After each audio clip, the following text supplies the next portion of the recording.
because people don't get screened. We have a health literacy problem that stems in large part from our basic literacy problems. We're the 6th most obese state, and we're one of only 6 where the rate went up last year. You can find news like that in our Kentucky Health News service that we do at the Institute. I've asked the fellow at the side here to show a couple of websites. I think the first will be ruraljournalism.org. That's our general website where you can read the Rural Blog. That's our daily digest of events, trends, issues, ideas, and journalism from and about rural America. And our new one is Kentucky Health News. Health is such a big problem in this state, and the local media of this state do, frankly, such a bad job of covering it that we're trying to help them cover it by doing original stories, excerpting coverage, trying to localize information for them. And I would encourage any of you who are interested in health issues and rural issues to take a look at these sites. You know, we're one of the worst states in oral health, which has broader implications. We now know that bad oral health leads to bad systemic health. And unlike a lot of other health issues, there are policy changes we could make to improve oral health in Kentucky. About 3/4 of dentists in this state don't take Medicaid patients, and that makes care less accessible, especially for young people, which is really important because oral health is, to a large degree, a matter of habits formed in youth. How often do you brush your teeth? That was determined in 2nd grade, probably. We need to increase Medicaid reimbursements to dentists and give them incentives for treating children. And we might get some money for that from the savings we're going to get from managed care. They could actually be more than estimated. We can't count on that, but it really is something to think about. Policy changes can help, but fundamentally, we need to change human behavior. And I'm at an academic institution now that tries to do that indirectly, and lots of wonderful projects and grants have been undertaken, and we really don't have a good answer about a good general answer about how you change human behavior. I think, not on the basis of any great evidence, but just experience at 35 years of covering public affairs in this state, that leaders should set examples. I think one of the great tragedies of Ernie Fletcher's governorship was that he let people forget he was Dr. Fletcher. Kentucky needs a doctor. It needs people in leadership positions to make being healthy and making better lifestyle decisions important to individuals and to communities. There's some evidence that if you make health a community issue, that winds up improving community health. Unfortunately, in my efforts to get local news outlets to address this topic, I've run into a phenomenon of not wanting to publish unflattering information. My feeling is if a news outlet can't take a stand for better health and better health care, what in the world can it stand for? The weekly newspapers in this state, only about half of them have anything resembling an editorial page, and less than a third have regular editorials. I hope to inspire them to pick up health as an item on which they can crusade. Who's going to argue against it? Now, the good news is, in mounting a crusade like that we no longer have to worry very much about the politics of tobacco. We were never the #1 tobacco producing state, but we always had more tobacco farmers, the most tobacco farmers. And we found in a poll at the Courier-Journal in 1997 that 18% of Kentucky adults had some sort of economic stake in tobacco. Lots of little tobacco bases frittered out among lots of estates, probably. Well, that is no longer true because the tobacco price support and quota program has been repealed. We still raise a lot of tobacco, but it's raised in big plots by big farmers. Politically, it's a dead letter. We need to take advantage of that and catch up with some of the pro-health kinds of measures that were delayed for decades because we were such a big tobacco farming state. Now, the two biggies on any public agenda in a state are education and revenue. I support what the Chamber says in terms of accountability for teachers and administrators. We need to get easier certification for teachers in science, engineering, math, and technology, the STEM functions. Universities need their own bonding authority. We could use another dose of bucks for brains. But I think the single most important thing we could do is to get off dead center when it comes to early childhood education and full-day kindergarten. And we've been talking about this ever since we passed CARA 21 years ago. And we've been talking about it at pretty high levels. We passed CARA in 1990. In 1992, there was a landmark study that told us what a bad tax system we had. What have we really done about that? We've just nibbled around the edges. Nobody has really tackled tax reform in a meaningful way. We've got a tax code for the 1950s, an early childhood education program for the 1970s, and a state employee pension system for the 1990s. We've got to get off dead center on that issue. Now, underlying all of Kentucky's problems and making them more difficult to solve is the sad state of our political system. We are not the worst run state in America, which you have heard a lot this year because of a silly little study that was published not in Forbes magazine, as you may have seen, but by some online service that Forbes picked up. The criteria they used for that study were largely historical criteria, like education and poverty levels. So we're not the worst run state now. We've just been the worst run state for a very long time. And the immediate problem is that the leaders of our state have still not learned how to deal with divided government, beginning with the Republicans' control of the Senate in 2000. When they took control of the Senate, John David, your great source of information and insight, Senator McConnell, told them, whatever you do, don't raise taxes. Now, that sort of absolutist political strategy is not a philosophy for governing and is a recipe for disaster in a state that has an antiquated tax system and the need to get its workforce healthier and better educated. And on the other side, Governor Beshear deserves criticism for his lack of leadership on issues like tax reform. We're just staying on dead center.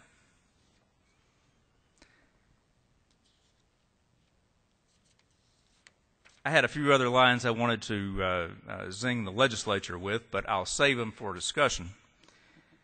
I want to talk a little bit about the news media before I conclude. This annual economic report has, as its main author, the former director of the Kentucky Long-Term Policy Research Center, Mike Childress, a really great researcher and writer. And another author in the report, Michael Smith Mello, worked at the center. The legislature abolished the Long-Term Policy Research Center.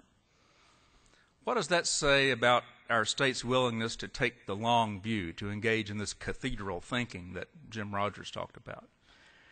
The loss of the center was especially troubling because it came at a time when the news media has become less able to help the public understand and cast votes related to public policy from a statewide perspective.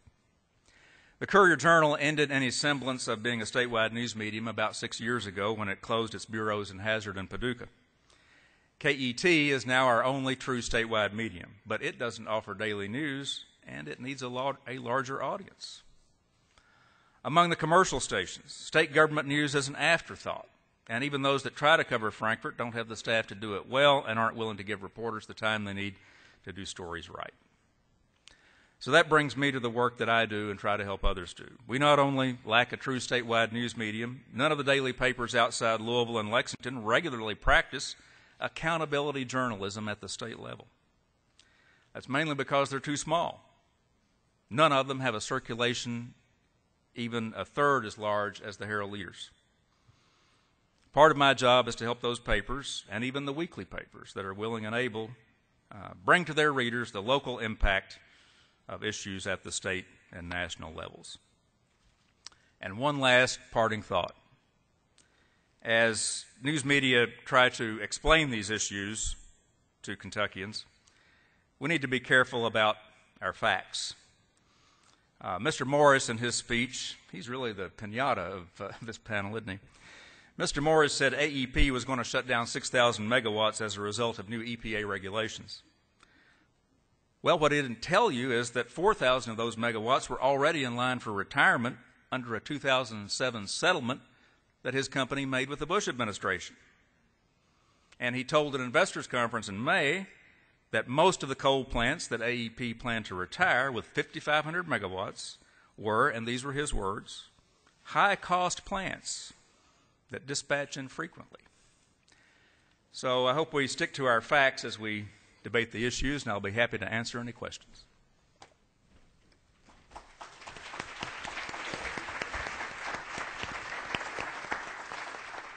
Ladies and gentlemen, we have about 10 minutes, and just to, if I know you probably have questions or a comment, and if you'd make your way to the mics, that would be appreciated. But in boiling down, panel, just for a moment on what each of you took the time to research and to say, I'd like to ask you to focus a response on the new agenda. We heard it from Jim Fallows this morning that he lauded the Chamber for the work that they're doing. Al, you sort of underlined that with most of the items that are spelled out here for the future. How do you all suggest that the business community, the Kentucky Chamber, and to take it a step forward, Vanessa, with your remarks about Kentuckians taking ownership of these ideals and moving those forward? Now, we don't have to all agree that you're in concert with every item or every part of one of these items. But how's the best way for these people in their communities? Al, the failure of local newspapers to do what you think they need to be doing, or the statewide newspapers for that, if there is such a thing, anymore to do that kind of work. How do we get this message out beyond this room, beyond chambers of commerce in our communities around the state, to move this state forward? I think every one of you who lives in a Kentucky town, a weekly newspaper needs to go tell them that citizens of that county are citizens of Kentucky too. It's kind of like Vanessa said, we need to be more in tune with our Kentucky roots, not just our county roots. And we'll never reduce the number of counties unless, God forbid, there's a nuclear holocaust. But we can do things about getting Kentuckians more in touch with Kentucky as a whole. And I really think that there's an interest out there at some of these local newspapers in doing that if they know there's an interest in the local business community. You know, most editors around the state have an interest in things beyond the county line, but they've been drilled for years to not go beyond the county line because that's basically the end of their market. All of you in here think beyond the county line. Try to help your local editors do that. Anger is imminent. We've seen anger in Greece. We're going to see anger in other places in Europe. The Tea Party movement is, to a large extent, a manifestation of public anger. No one trusts any institutions. No one believes any institutions are competent anymore. And when we become so democratic and then we get angry, it portends ill for our society. I'm angry. I think you should be angry. Last year when I spoke here about the very topic you've asked about, Bill, I said you've got to get a little more radical. You're doing great work. You're way too polite about it. It's time to do like in the movie Network and say, I'm mad as hell and I'm not going to take it anymore. And this is not my nature. I would love to have a civilized, very elegant discourse about things. Time is running out. Time is running out for this. The other thing I said was you've got to have alternative media. Admire what you're doing. Wish you all the best. You've got a newspaper already for these things that you want to do, but they're fading away. They're becoming irrelevant. You've got to have your own media presence if you want to have an impact on this. I think a third party is inevitable nationally. I think it would be desirable in Kentucky. We need a credible Gatewood Galbraith, someone who can advocate a lot of the same issues. Gatewood really is credible when you're talking to him one-on-one, but his public persona has been caricatured, and so he can't carry it off with a lot of credibility. But I don't like that we're having this gubernatorial election with all the coal debate on one side. Is there no other credible viewpoint that can be made? So I think that's an option. I'll stop there just due to time. One of the things that John Schnatter shared with everyone who was here yesterday was his last point to business leaders: be abnormal, because normal companies and corporations fail. So be angry. Vanessa, to pick up on John David's point, you talked about people being not rooted in Kentucky, and Al spoke to that also, not really buying in or not being confronted with or knowledgeable about some of the ills. Do people have to get, in your mind, angry in order to get these things done? Does the business community, is there another avenue to use other than anger to make Kentucky a better place to live, work, and be in?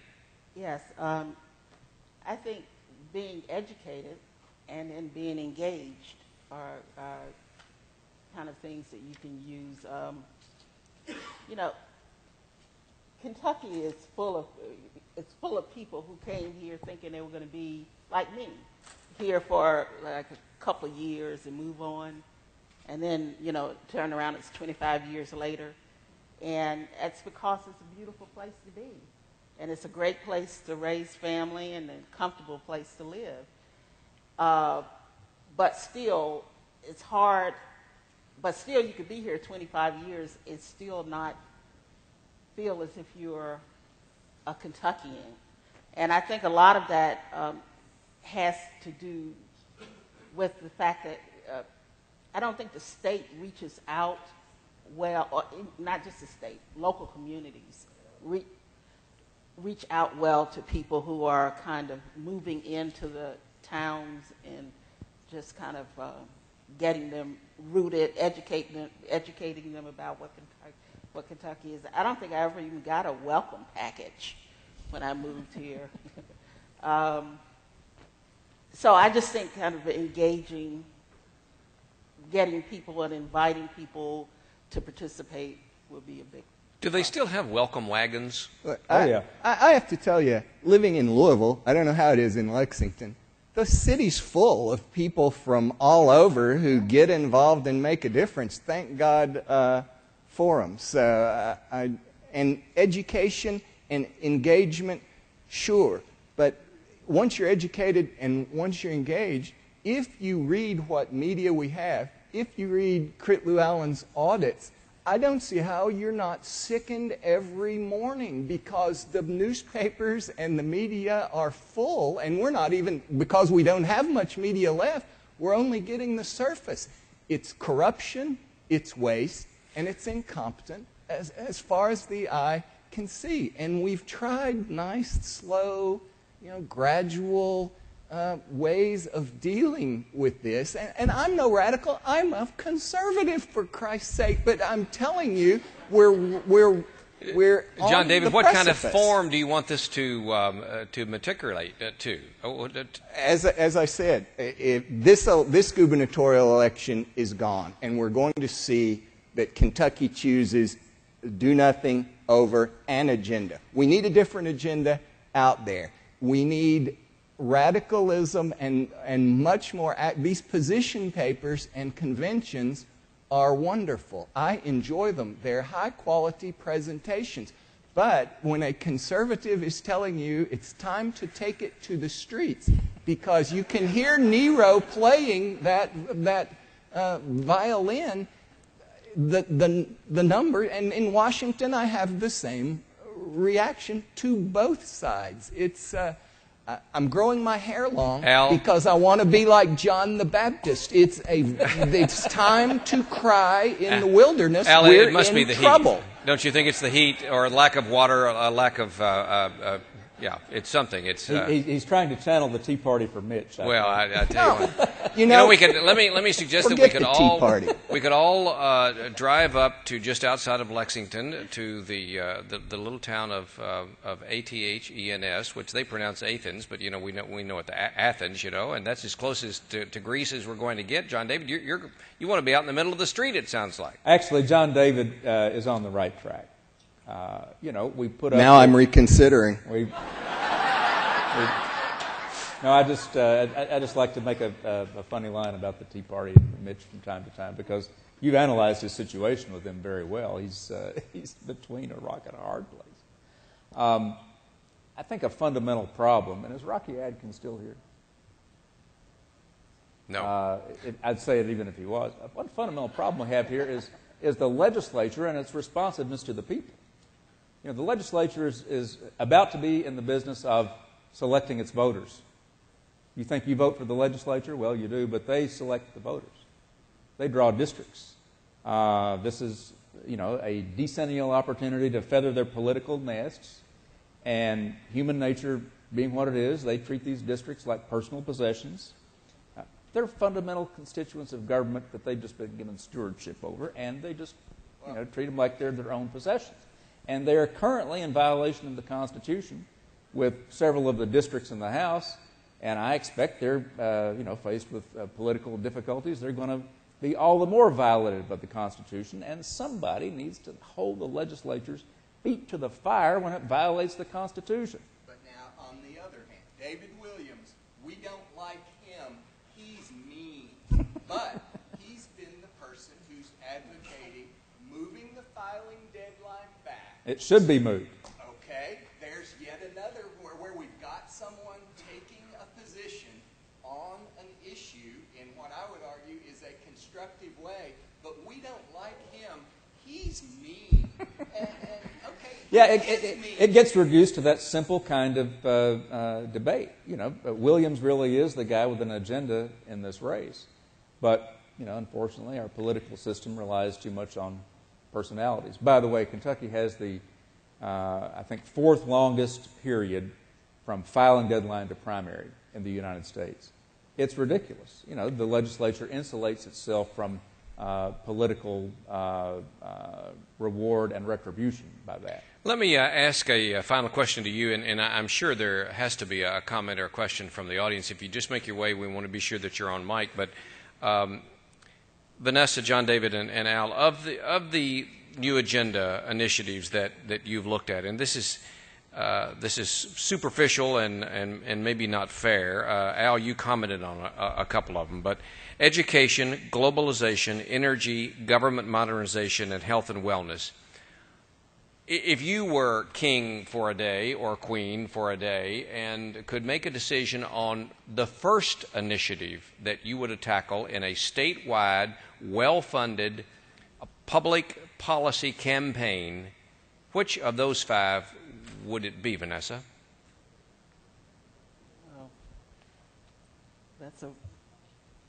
I don't know. They're so kind of integrated. I think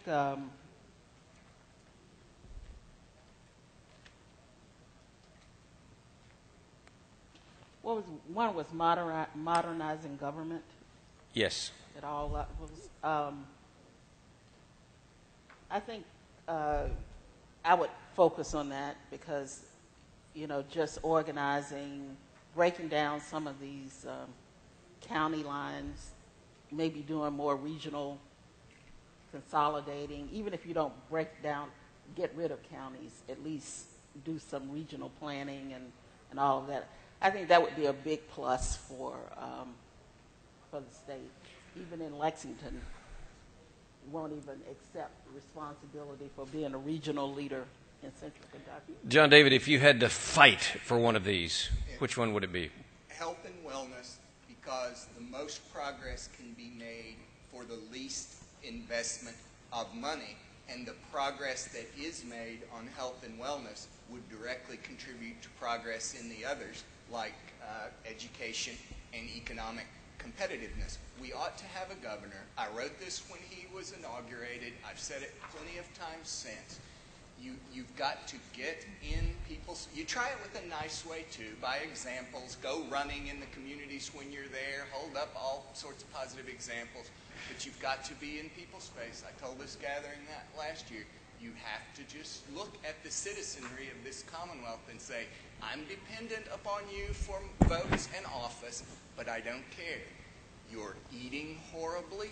You're not exercising. You're not taking action to control your weight. And as a result, we're incurring all sorts of hideous and unnecessary costs. And really, when it comes to Medicaid, I think it is immoral to ask that family that's making $30,000 a year and paying their own health insurance, or at least the family portion, to pay for Medicaid when you're not restricting Medicaid recipients from buying tobacco, alcohol, and lottery tickets. Now, people think, oh, that's mean. No, it's not. It's just fair, and it's just responsible, and it's just what we can afford.